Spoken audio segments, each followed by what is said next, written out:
नमस्कार दोस्तों, आप सभी का पुनः एक बार स्वागत है आपके अपने एप्लीकेशन सीजी जॉब एजुकेशन पर। चलिए, आज हम एक नया चैप्टर स्टार्ट करने वाले हैं। ये जो चैप्टर रहेगा वो आपके इकाई 3 के अंतर्गत ही रहेगा, 3.3 है ना। आज हम डिस्कस करेंगे साधारण भिन्न एवं दशमलव भिन्न के बारे में, simple fraction and decimal fraction के बारे में आज हम जो है डिस्कस करेंगे। तो चलिए एक छोटा सा जो है हम इंट्रोडक्शन इसके बारे में डिस्कस कर लेते हैं।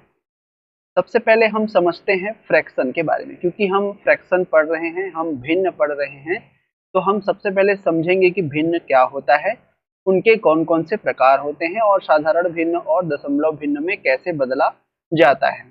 ठीक है, तो सर्वप्रथम हम समझते हैं भिन्न के बारे में। ठीक है, भिन्न सबसे पहले इसको जानते हैं।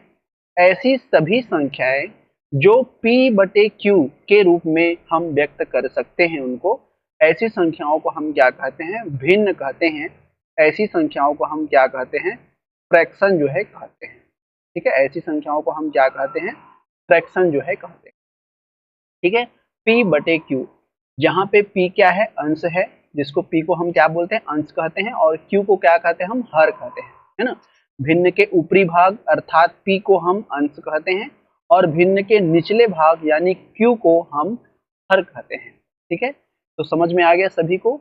भिन्न क्या है कि ऐसी सभी संख्याएं जिसको हम p बटे q के रूप में व्यक्त कर सके, उन संख्याओं को हम क्या कहते हैं, भिन्न कहते हैं।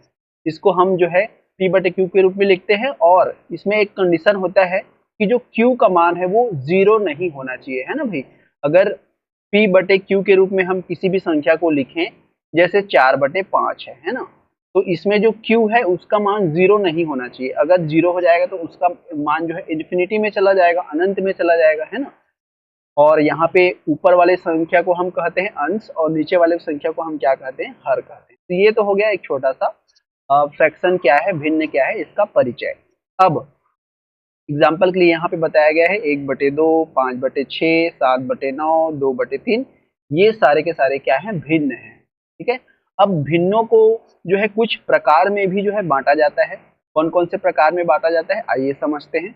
भिन्नों के प्रकार, टाइप्स ऑफ फ्रैक्शन, कौन कौन से प्रकार होते हैं। सर्वप्रथम इसमें आता है इकाई भिन्न, यूनिट फ्रैक्शन। ठीक है, इकाई भिन्न, इकाई भिन्न मतलब यूनिट, इकाई, इकाई मतलब एक। ठीक है, ऐसी सभी भिन्ने जिसके अंश का मान जो है हमेशा कितना होता है, एक होता है, उसको हम कहते हैं यूनिट फ्रैक्शन, इकाई भिन्न। देख लो यहाँ पे एग्जांपल के लिए 1/2, 1/4, 1/6, 1/20, 1/30, है ना। इसमें जो अंश का मान है, ऊपर की संख्या का जो मान है, वो हमेशा कितना होना चाहिए, एक होना चाहिए।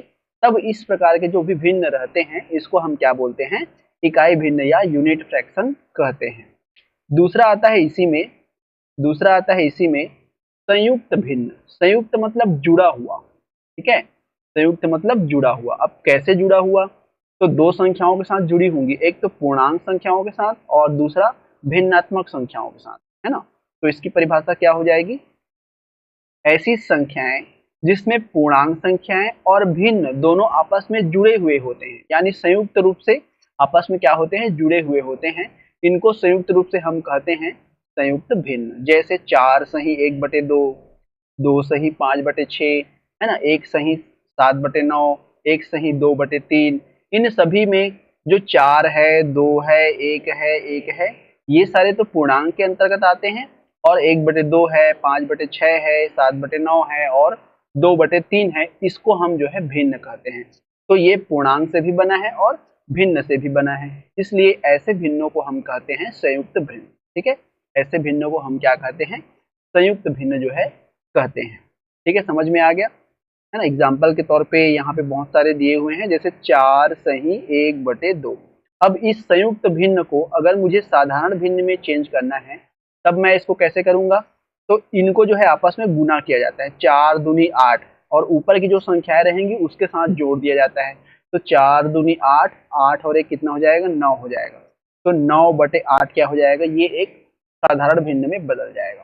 ठीक है, ये हो गया संयुक्त भिन्न और ये हो गया साधारण भिन्न। दोनों की वैल्यू सेम है क्योंकि इसी से बना है एक दूसरे से, है ना भाई। चलिए, और जैसे इसको मुझे चेंज करना हो संयुक्त भिन्न में तो भी मैं इसको चेंज कर सकता हूँ, है ना।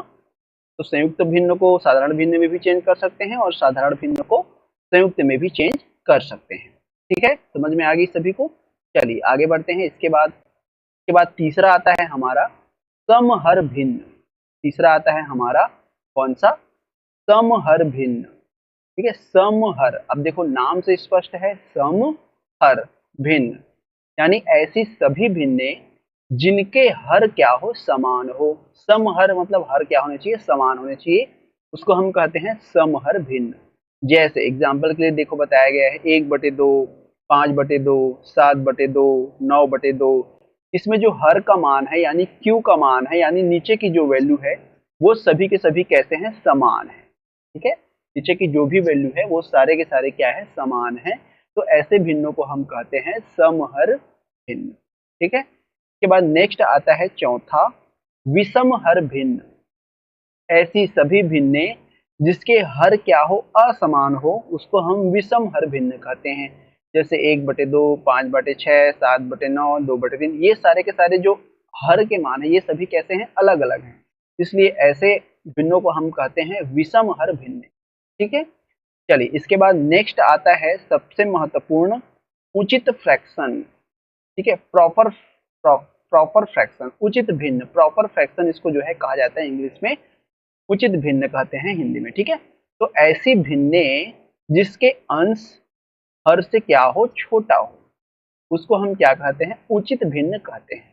ठीक है, अंश का जो मान है यानी p का जो मान है, ठीक है, p का जो मान है हर से क्या होना चाहिए? छोटा होना चाहिए। p का जो मान है वो छोटा होना चाहिए किससे?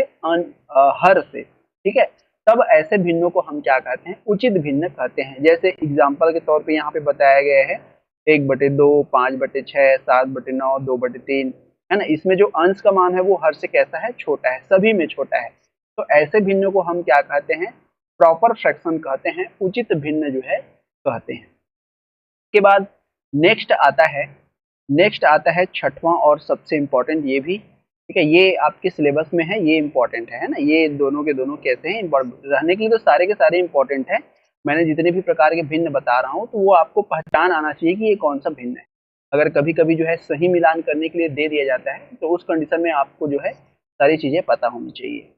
नेक्स्ट आता है विषम भिन्न, अनुचित भिन्न। ठीक है, इसको हम विषम भिन्न कहते हैं, इम्प्रॉपर फ्रैक्शन कहते हैं, या अनुचित भिन्न भी इसका जो है नाम लिया जाता है। इसमें क्या होता है? जिन भिन्नों में अंश जो है हर से क्या हो? बड़ा हो या बराबर हो, तो ऐसे भिन्नों को हम कहते हैं विषम भिन्न या अनुचित भिन्न, है ना। इसमें जो अंश है यानी p का मान है वो कैसे होना चाहिए? या तो बड़ा होना चाहिए या बराबर होना चाहिए, किससे? q से। तब ऐसे भिन्नों को हम क्या कहते हैं? विषम भिन्न या अनुचित भिन्न या इम्प्रॉपर फ्रैक्शन जो है कहते हैं। ठीक है देख लो 3/2, 7/6, 13/2 या 2/2, है ना। ये सारे के सारे में अंश का जो मान है वो कैसा है? हर से बड़ा है या तो बराबर है। तो ऐसे भिन्नों को हम विषम भिन्ने या अनुचित भिन्ने जो है कहते हैं। ठीक है, नेक्स्ट आता है इसके बाद सातवां समतुल्य भिन्न। समतुल्य, समतुल्य भिन्न वे भिन्न होते हैं जिनके अलग अलग अंश और हर जो है होते हैं, है ना, लेकिन समान मान जो है बराबर होते हैं। समतुल्य मतलब क्या होते हैं? उसके अंश भी और हर भी दोनों क्या होंगे? अलग अलग होंगे, लेकिन जब उसको हम सरल करेंगे, जब उसको हम कटाएंगे, तो जो फाइनल आंसर उसका आएगा वो सारे के सारे उसके मान जो रहेंगे वो कैसे होंगे? बराबर होंगे। उसको हम कहते हैं समतुल्य भिन्न। जैसे 1/2 है, इसको कटाएंगे तो ये तो कटेगा नहीं, तो 1/2 ही आएगा, है ना भाई। इसके बाद 2/4 है, ठीक है, इसको जब हम कटाएंगे तो 2 1 कम 2, 2 दूने 4, इसका भी मान कितना आएगा? 1/2 आएगा। इसी तरीके से 3/6 है ना भाई, इसको भी जब हम कटाएंगे, है ना, इसको भी जब हम कटाएंगे तो इसकी वैल्यू कितनी आएगी? 1/2 आएगी। तो ऐसे भिन्नों को जिसका जो मान है वो बाद में कितना आता है? बराबर बराबर आता है, ऐसे भिन्नों को हम क्या कहते हैं? समतुल्य भिन्न जो है कहते हैं, इक्विवेलेंट फ्रैक्शन। ठीक है, समतुल्य भिन्न हम कहते हैं। तो ये सारे के सारे जो भिन्नों के हमने प्रकार जाने, आई होप सभी को समझ में आ गया होगा, और ये इंपॉर्टेंट है ना। सही मिलान में कभी कभी पूछ दिया जाता है। चलिए इसके बाद हम समझते हैं दशमलव भिन्न। ये जो जितने भी अभी हम भिन्न पढ़ रहे थे ये साधारण भिन्न के अंतर्गत आते हैं और उसके जो है प्रकार हैं। अब इसके बाद आता है दशमलव भिन्न, डेसिमल फ्रैक्शन। ये क्या होता है? वे सभी भिन्ने जिसके हर या तो 10 हो या 10 के गुणज में हो या 10 के घात में हो, उसको हम कहते हैं दशमलव भिन्न। ठीक है, उसको हम क्या कहते हैं? दशमलव भिन्न कहते हैं। यानी जिसके हर का मान क्या होना चाहिए? या तो 10 होना चाहिए या 10 के गुणज में होना चाहिए। जैसे 7/10 है ना, 7/10 को हम 0.7 लिखते हैं, 4/100 है ना। तो ये जो हर का मान है वो जो हर का मान है वो 10 के गुणज में होना चाहिए। तब हम इसको हम क्या कहते हैं? दशमलव भिन्न जो है कहते हैं, है ना। जैसे 4/10, 4/100, 15/1000, है ना। ये सारे के सारे जो भिन्न हैं तो हम दशमलव भिन्न के अंतर्गत रखते हैं। तो ये हो गया हमारा बेसिक। ठीक है, साधारण भिन्न और दशमलव भिन्न का ये हो गया हमारा बेसिक। अब हम आते हैं अपने प्रश्नों की तरफ, कैसे कैसे प्रश्न आपके परीक्षा में पूछे जाते हैं। तो चलिए सर्वप्रथम क्वेश्चन नंबर पहला आपके स्क्रीन में दिखाई दे रहा होगा। क्या करना है अपने को? साधारण भिन्न को दशमलव भिन्न में या दशमलव भिन्न को साधारण भिन्न में चेंज करना है। तो ऐसे प्रश्न ही जो है आपके एग्जाम में बनते हैं। तो चलिए सर्वप्रथम सरल करते हैं। प्रश्न क्रमांक पहला, 3/20 को दशमलव में बदलिए। 3/20 को दशमलव में बदलिए। 3/20 ये संख्या अपने को दिया गया है। इसको हमको क्या करना है? दशमलव भिन्न में बदलना है, यानी दशमलव में बदलना है। तो दशमलव में बदलने के लिए मैंने अभी जस्ट बताया कि जो दशमलव में जो हर का मान है वो कैसे रहता है? 10 के गुणज में रहता है। तो अगर हम इसको 10 के गुणज में सरल कर लें तो आसानी से हम क्या कर सकते हैं? उसको बदल सकते हैं। तो 3/20, अब 3/20 को दशमलव में कैसे बदलेंगे? तो नीचे में हमको क्या लाना है? या तो 10 लाना है या 10 का कोई भी गुणज लाना है ना। तो अगर मैं 20 में 5 का गुणा कर दूं तो 20 पंचे 100 हो जाएगा। तो नीचे में 5 का गुणा किया हूं तो ऊपर में भी गुणा करना पड़ेगा, क्योंकि बराबर करना है अपने को। कर दिए गुणा, ठीक है। अब यहाँ से इसको हम गुणा कर दिए, ठीक है। अब यहाँ से कितना आ जाएगा? ये 5 या 15, ये हो गया हमारा 15 और ये हो जाएगा 20 पंचे 100। ठीक है, ये हो गया 15 और ये हो गया 20 पंचे 100। अब देख लो 100 है ना, 100 है यानी कितने जीरो लगा है? 2 जीरो लगा है। इसलिए दो संख्याओं के पहले हम क्या लगा देंगे? यहाँ पे दशमलव लगा देंगे और इधर कुछ नहीं है, मतलब शून्य होता है। इसलिए इसका जो दशमलव में मान है वो कितना हो जाएगा? इसका जो दशमलव में मान है वो हो जाएगा 0.15। कितना हो जाएगा? 0.15 और यही हमारा क्या हो जाएगा? अभीष्ट उत्तर हो जाएगा। ठीक है, सबको समझ में आ गया कैसे बनाएंगे अपन? बहुत ही सरल है, ऐसे प्रश्न जो है बहुत ही सरल होते हैं। चलिए अब इसके बाद हम अगला समझते हैं। प्रश्न क्रमांक दूसरा, 0.04 गुना 0.0162 का वैज्ञानिक मान ज्ञात कीजिए। वैज्ञानिक मान, साइंटिफिक वैल्यू, या इसको कहा जाता है वैज्ञानिक पद्धति, साइंटिफिक सिस्टम। ठीक है, तो सर्वप्रथम तो हम समझ लेते हैं कि वैज्ञानिक पद्धति क्या है। सर्वप्रथम हम समझ लेते हैं कि वैज्ञानिक पद्धति क्या होता है। चलिए समझते हैं इसको। वैज्ञानिक पद्धति, साइंटिफिक सिस्टम। देखो वैज्ञानिक पद्धति क्या होता है? ये क्या कहता है कि कोई भी संख्या अगर हमको दिया गया है ना, कोई भी संख्या अगर हमको दिया गया है तो उस संख्या में अगर मैं एक संख्या के बाद दशमलव को लिखूं, ठीक है, एक संख्या के बाद अगर मैं दशमलव को लिखूं और जो भी संख्या और बच रहा है उसको मैं क्या कर दूं? 10 के घात के रूप में लिखूं। तो दो पॉइंट यहाँ पे बन रहे हैं। पहला पॉइंट कि एक संख्या के बाद दशमलव लिखना है। पहला पॉइंट क्या? एक संख्या के बाद दशमलव। ठीक है, एक संख्या के बाद दशमलव। और दूसरा पॉइंट क्या कह रहा है कि जो भी यहाँ पे दशमलव बचेगा उसको 10 के गुणज या 10 के घात के रूप में, ठीक है, के रूप में लिखना। तो ऐसे जब हम लिखते हैं किसी भी संख्या को तब यह उसका क्या कहलाता है? वैज्ञानिक पद्धति कहलाता है या वैज्ञानिक मान कहलाता है। अब इसको सरल करते हैं। अब हमारा प्रश्न क्या दिया हुआ है? हमारा प्रश्न दिया हुआ है 0.04 गुना 0.0162, ये हमारा दिया हुआ है। इसको हम वैज्ञानिक पद्धति में चेंज करेंगे, वैज्ञानिक मान में। तो सबसे पहले तो आप इसको गुना कर दो। गुना कर दो मतलब दशमलव को अभी भूल जाओ। 4 का गुना कर दो 162 के साथ, तो ये हो जाएगा 4 दूनी 8, ये हो जाएगा 4 दूनी 8, 4 छक्का 24 की 4 हासिल 2, 4 एकम 4 और 2 6।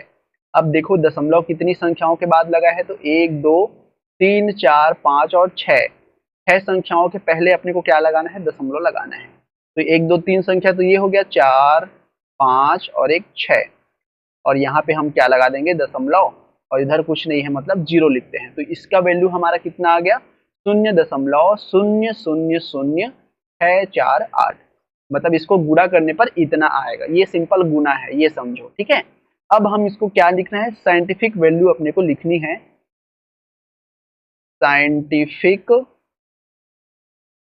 साइंटिफिक वैल्यू, साइंटिफिक मान अपने को लिखना है। तो मैंने बताया है ना, एक संख्या के बाद आपको दशमलव लगाना है। मतलब ये जो दशमलव है इसको मुझे कहाँ पे लिखना है?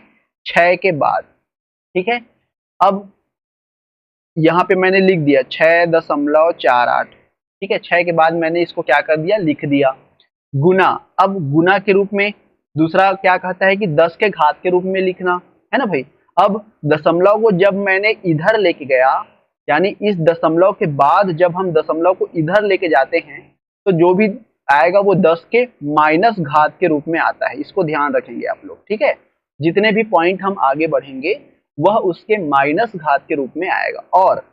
और जब ये दशमलव है इस तरीके से, ठीक है, जब ये दशमलव इस तरीके से है और हम संख्या को इधर लेके जा रहे हैं, मतलब इधर की ओर हम जब बढ़ रहे हैं, ठीक है, दशमलव को जो है इधर की ओर जब हम लेके जा रहे हैं, तो उस कंडीशन में जो 10 का घात आएगा वो कैसे आएगा? पॉजिटिव आएगा।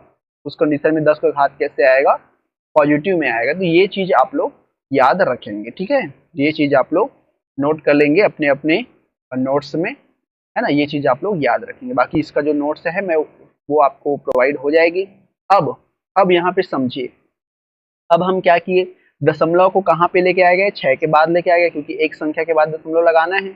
अब कितना पायदान हम इधर गए, है ना, उतना हम 10 का घात लगाएंगे। तो कितना गए? 1 2 3 4, है ना भाई। कितना गए हम? 10 के कितना घात गए? 4 घात गए। और इधर गए इसलिए हम यहाँ पे क्या लगा देंगे? माइनस घात लगा देंगे, ठीक है। इधर गए इसलिए हम क्या लगा देंगे? माइनस घात लगा देंगे। इसलिए इस पूरे का वैल्यू हमारा हो गया 6.48 गुना 10 के घात -4, ठीक है। ये जो पूरा वैल्यू है, यही वैल्यू कहलाता है वैज्ञानिक पद्धति, साइंटिफिक मान, ठीक है। सबको समझ में आ गया? इस तरीके से हम क्या करेंगे? इसको बनाएंगे। अब चलिए आगे बढ़ते हैं, कुछ और प्रश्नों के माध्यम से हम समझने का प्रयास करते हैं। देखो प्रश्न क्रमांक 3, इसका भी हमको क्या लिखना है? वैज्ञानिक रूप में जो है क्या होगा? 0 इतना का जो मान है उसका वैज्ञानिक रूप क्या होगा? अब लिख लीजिए इसको सर्वप्रथम। 0 कितना जीरो है? 3 और 2 5 जीरो है। 1 2 3 4 5, ठीक है, 5 जीरो लगा दिए। उसके बाद दिया है 6 7 2 और 3। अब देखो इधर हम बढ़ रहे हैं, मतलब 10 के घात माइनस में रहेगा। अब इस दशमलव को अपने को कहाँ लाना है? इस 6 के बाद लाना है, ठीक है। इस 6 के बाद अपने को क्या करना है? दशमलव को लानी है। तो हमने माना कि ले आया 6 दशमलव कितना हो गया? 7 2 3। अब ये दशमलव को हमने यहाँ पे लिख लिया। अब कितना पायदान हम दशमलव को आगे लेके गए, इसको काउंट करना है और उतने का क्या लगाना है? 10 के घात में लगाना है, वो भी कैसा? माइनस में। तो गिन दो, 1 2 3 4 5 6। 6 के बाद हम क्या किए? दशमलव लगाए, इसलिए क्या हो जाएगा? -6, इसका घात हो जाएगा 10 का। और ये जो पूरा वैल्यू है, यही वैल्यू इसकी क्या कहलाएगी? वैज्ञानिक पद्धति में मान कहलाएगी, ठीक है। क्लियर हो गया? और आप खुद से बनाएंगे तो आपको क्लियर होता जाएगा। चलिए एक प्रश्न और देखते हैं इसमें। देखिए यहाँ पे दिया हुआ है 0.1234 और ये 5 के बाद दिया है 57। इसका वैज्ञानिक रूप लिखिए। अब इस दशमलव को हमको इधर लेके जाना है और इसको कहाँ पे लाना है, 5 के बाद लाना है, क्योंकि एक संख्या के बाद लगता है हमेशा। ठीक है, अब ये हम एक संख्या के बाद अब हम इसको क्या किए, एक संख्या के बाद लेके गए, अब ये हो गया 5.7। ठीक है, गुना। अब देखो दशमलव के बाद कितना आगे बढ़े हम, 1 2 3 4 5 6 आगे बढ़े, इसलिए 10 का घात क्या हो जाएगा, -6 हो जाएगा, और यही हमारा क्या होगा, साइंटिफिक वैल्यू होगा। तो इस तरीके से हम क्या करते हैं, बनाते हैं, है ना, बहुत ही सरल है। कभी भी अगर आ जाता है कि वैज्ञानिक पद्धति में मान क्या होगा तो आप लोग आसानी से बता सकते हो। अब क्वेश्चन नंबर 5वां देखो। अब 5वां देखो, इसमें किसी भी प्रकार का कोई भी दशमलव नहीं लगा है ना भाई। ये हो गया 518 और कितने जीरो हैं, 1 2 2 2 4 2 6 3 4 5 6 6 जीरो है। और कोई भी संख्या जैसे देखो, जैसे 672 है, इस तरीके संख्या, इसमें दशमलव नहीं लगता तो हम लोग यहाँ पे दशमलव लगा के इधर 00 लिख सकते हैं, तो भी इसका वैल्यू 672 ही होता है ना। सेम इस तरीके से ये भी है, यहाँ पे है दशमलव और इधर हम क्या लिख सकते हैं, कितना भी जीरो लिख सकते हैं दशमलव के बाद, कोई फर्क नहीं पड़ता। मतलब क्या करना है अपने को, इस दशमलव को कहाँ लेके आना है, एक संख्या के बाद, यानी 5 के बाद। इधर से अपने को देखो, जब हम इसको इधर से काउंट करते हैं तो यहाँ 8 के बाद अपने को दशमलव नहीं लगाना है, क्योंकि संख्या तो इधर से हम पढ़ना चालू करते हैं ना भाई, 518 करके, तो इसलिए एक संख्या के बाद ही अपने को क्या करना है, दशमलव लगानी है। तो ये हो गया हमारा 5.18 गुना। अब हम क्या कर रहे हैं, इधर जो है आगे बढ़ रहे हैं, इसलिए हम 10 के घात को जो है इसमें लिखेंगे, धनात्मक में लिखेंगे, और कितना बढ़े हैं, तो 1 2 3 4 5 6 7 8 जो है हम आगे बढ़े हैं, इसलिए 10 का घात क्या हो जाएगा, ये 8 हो जाएगा। और ये पूरा का पूरा जो वैल्यू है, यही इसका क्या कहलाएगा, साइंटिफिक मान, साइंटिफिक वैल्यू, साइंटिफिक पद्धति, वैज्ञानिक पद्धति कहलाएगा। ठीक है, तो सबको क्लियर हो गया। ये धनात्मक और ऋणात्मक दोनों तरीके से मैंने बता दिया। अब किसी भी प्रकार का ऐसा अगर क्वेश्चन बनता है तो आसानी से आप बना सकते हैं।